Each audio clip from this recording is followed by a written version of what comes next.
Have you noticed how much time you spend sitting these days, maybe reading a book, watching the television, or just relaxing after a meal? It feels comfortable, doesn't it? A well-earned rest. But have you stopped to think about what all that sitting might be doing? Quietly, behind the scenes, to your bones. Especially now that you're over 70. It's easy to overlook. But the truth is, spending long stretches sitting down can have a real impact on the very framework that holds you up. That feeling of stiffness when you finally stand. That little ache that wasn't there before it could be connected. Your bones need gentle encouragement to stay strong.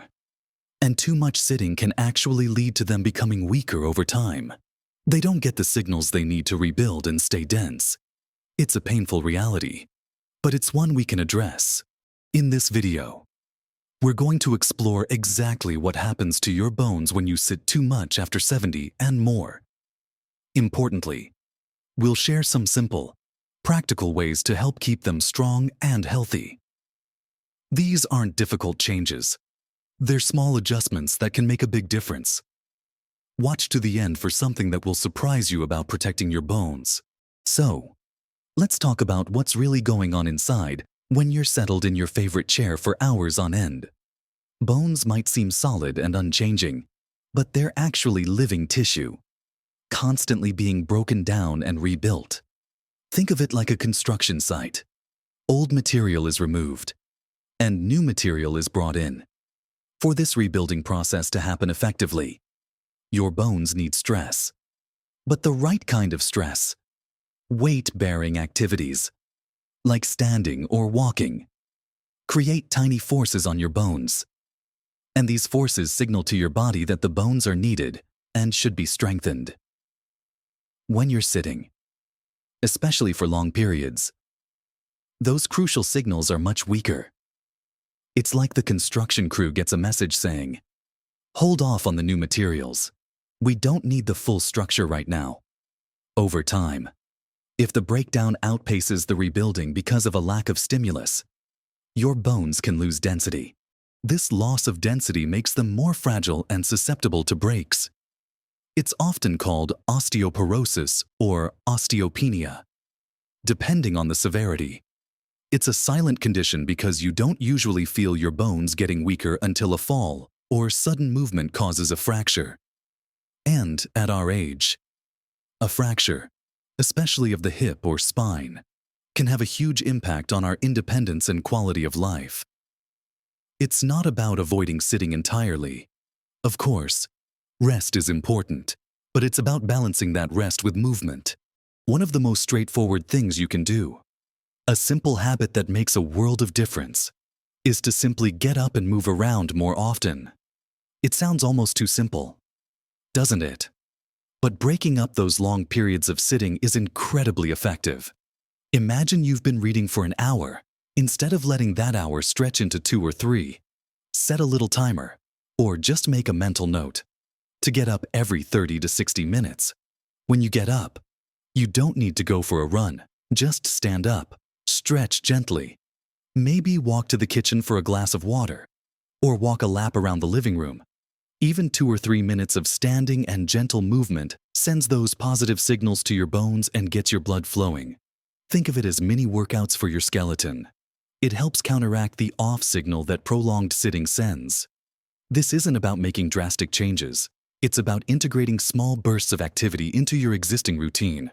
If you're watching television, get up during the commercials. If you're on the phone, try standing or gently pacing. If you're reading, put the book down and stand by a window for a few minutes. These little interruptions might not feel like much individually, but cumulatively over a day and a week, they add up to significant improvements in the stimulation your bones receive. Another related point is how you get into and out of your chair. It might seem trivial, but the action of pushing yourself up from a seated position uses your leg muscles and puts gentle pressure on your hip bones and spine. Exactly the kind of weight-bearing activity that encourages bone strength. Instead of letting yourself slump into the chair or needing to heave yourself out with all your might, Try to maintain a bit of control. When sitting down, lower yourself slowly, using your leg muscles. When getting up, try to push up using your leg and core muscles rather than relying solely on your arms or grabbing furniture.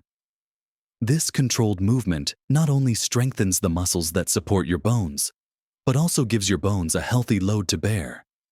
It's like resistance training just by navigating your own living room. If you find it difficult, that's okay. Start small. Practice getting up and sitting down a few times consciously throughout the day. You'll notice the difference in your strength and stability over time, and your bones will benefit from the consistent, gentle work. Beyond simply standing up more often, incorporating very gentle forms of weight-bearing exercise into your day is hugely beneficial. And when I say weight-bearing, I don't mean lifting heavy weights. I mean activities where your legs and feet are supporting your body weight. Walking is the absolute gold standard for this.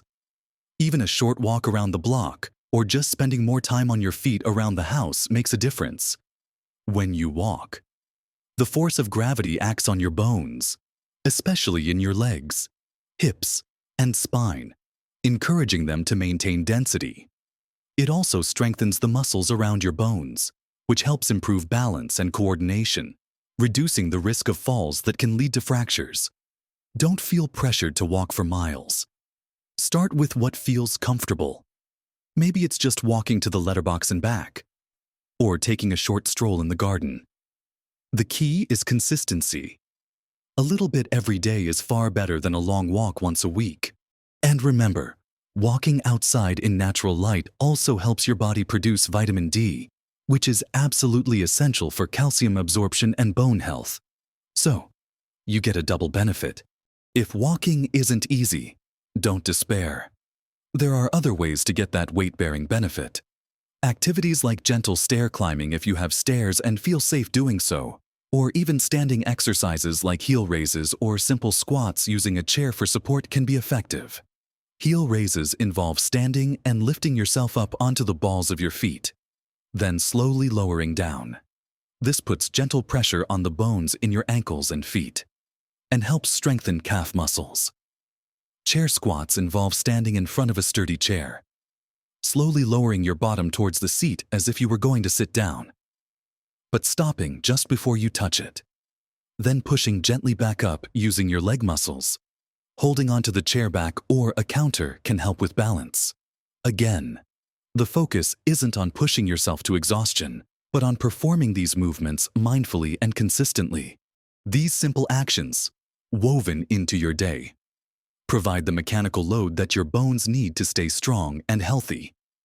They signal to your body, these bones are in use. Keep them strong.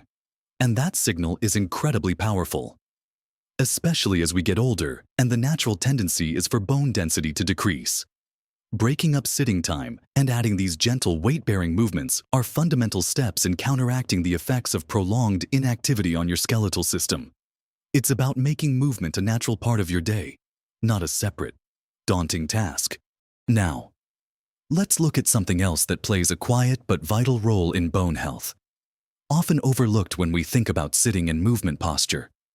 Believe it or not, the way you sit when you are sitting can also influence your bone health, particularly in your spine. Slouching for hours puts uneven pressure on your spinal discs and vertebrae. Over time, this can weaken the bones in your spine and contribute to poor alignment, which can increase the risk of compression fractures, especially if your bones are already a bit weaker. Sitting up straight, with your back supported, your shoulders relaxed, and your feet flat on the floor or on a footrest, encourages a healthy spinal curve and distributes pressure more evenly.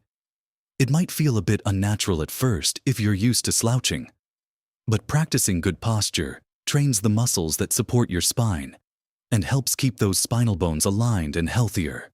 It's not just about looking good, it's about protecting your backbone. Try to be mindful of your posture when you sit. If you notice yourself slumping, gently correct yourself. Even small improvements in posture can make a difference over time for your spinal bone health. Thinking about support. The muscles surrounding your bones are like their protective shield. Strong muscles provide stability, improve balance, and help absorb impact, all of which reduce the stress on your bones and lower the risk of falls. Too much sitting can lead to muscle weakening, particularly in the legs and core. So, incorporating gentle exercises that strengthen these muscle groups is another excellent way to support your bones.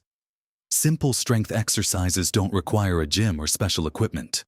We've already talked about chair squats and heel raises, which build leg strength. Other easy exercises include standing push-ups against a wall, standing a step or two away from a wall and gently pushing yourself away and back. Or leg lifts while standing and holding onto a chair, lifting one leg slightly to the side or back. Even exercises that strengthen your core muscles, like simply sitting tall and engaging your abdominal muscles gently, can help support your spine. These exercises, done regularly, improve your muscle mass and strength, providing better support and protection for your bones. It's a partnership. Strong muscles help keep bones healthy, and healthy bones provide a strong base for muscles. And we can't talk about bone health without talking about nutrition, specifically calcium and vitamin D. While movement is key for stimulating bone growth, your body needs the right building blocks to actually build that bone. Calcium is the main mineral in your bones, and vitamin D helps your body absorb calcium, while sitting less and moving more provides the signal. Calcium and vitamin D provide the materials. Make sure you're getting enough calcium through your diet. Dairy products like milk, yogurt, and cheese are excellent sources. If you're not a fan of dairy or have dietary restrictions, leafy green vegetables like kale and broccoli, fortified foods like some plant-based milks, orange juice, and cereals, and canned fish with bones like sardines are also good sources. For vitamin D, sunlight is the best natural source, but it can be hard to get enough, especially in winter or if you don't spend much time outdoors. Food sources include fatty fish like salmon and mackerel, egg yolks, and fortified foods. Sometimes, especially as we age, supplements might be recommended by a doctor, but it's always best to try and get nutrients from food first and talk to your doctor before starting any supplement. Ensuring you have enough calcium and vitamin D provides your body with the materials it needs to respond to the positive signals you're sending it through movement, helping to counteract the negative effects of sitting too much. So, we've talked about getting up more often, incorporating simple weight-bearing movements like walking or gentle exercises, being mindful of your sitting posture, strengthening the muscles around your bones, and making sure you're getting enough calcium and vitamin D. It might sound like a lot, but remember, it's about making small, consistent changes. Think about your day. Where can you naturally add a few minutes of standing or movement? Can you walk to the nearest shop instead of driving for small items? Can you stand while folding laundry? Can you incorporate a few chair squats while waiting for the kettle to boil? It's these little moments that add up. The goal isn't to eliminate sitting entirely, but to break up those long stretches and add more bone-stimulating activity into your life. The beautiful thing is, it's never too late to start making a difference. Even if you feel you've been sitting too much for years, incorporating these habits now can help slow down bone loss and even improve bone density to some extent. It reduces your risk of painful fractures and helps you maintain your independence and ability to do the things you love. Remember, stronger bones mean a stronger you, with better balance, more stability, and less fear of falling. It's about feeling confident and capable in your own body as you age. It's about making your bones resilient. That surprise I mentioned at the beginning, many people don't realize just how quickly bones can start to lose density from inactivity. But they also don't realize how responsive they are to positive change. Your bones are like a savings account for your future mobility. Every time you choose to stand, walk, or do a gentle strengthening exercise, you're making a deposit into that account. And those deposits really add up. Don't let too much sitting make unnecessary withdrawals. Take those small steps today. Start by picking just one or two things we discussed. Maybe it's setting a timer to stand up every 45 minutes. Or maybe it's committing to a short walk around the garden each day. Once that feels comfortable, add another habit. Small, consistent effort is key. Celebrate the small victories. Notice how even a little more movement can make you feel less stiff and more energetic. Your body, including your bones, will thank you for it. Living a full, active life after 70 is absolutely possible, and taking care of your bones is a fundamental part of that. They support everything else. Don't underestimate the power of simple movement and mindful nutrition. It's your body, your strength, your independence. You have more control than you might think. I hope this has given you some practical ideas and the motivation to incorporate more movement into your day. We'd love to hear what you think. Are there any tips you already use, or any new habits you're going to try? Share your thoughts and experiences in the comments below. Your insights could help someone else. And if you found this video helpful and want more simple, actionable advice for living your best life at every age, please give this video a thumbs up and subscribe to our channel. We share new videos every week to help you stay healthy, happy, and independent. Remember, every little bit of movement counts. Keep those bones strong, keep yourself moving, and keep enjoying life to the fullest. Live your best life at every age.